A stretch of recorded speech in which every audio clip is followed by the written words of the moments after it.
আপনার বাচ্চা কি পড়তে বসতে চায় না, কিন্তু কেন? এটারই নিয়ে আজকে আমি বলছি। অ্যাকচুয়ালি 1 নাম্বার হলো অ্যাটেনশন স্প্যান কম। আজকালের বাচ্চাদের অ্যাটেনশন স্প্যানটা খুব কম থাকে।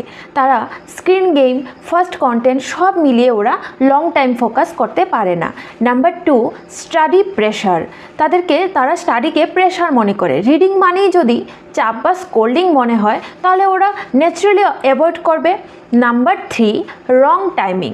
অনেক সময় আমরা ওদের টায়ার্ড অবস্থায় পড়তে বসিয়ে দিই। Tired brain, no focus. Number 4, overloaded schedule. Tuition, homework, activities, too much pressure, their brain shut down. Kids needs breathing space.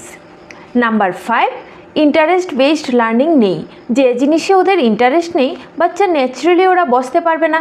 এবার আপনি হয়তো টিপস চাইছেন যে কিভাবে বাচ্চাকে পড়তে বসাতে পারবেন, তাহলে আমি আমার পরবর্তী ভিডিওতে ওইটা আমি আপনাকে বলে দেব। তার জন্য আপনি আমার চ্যানেলটিকে সাবস্ক্রাইব করে নিন। Thank you.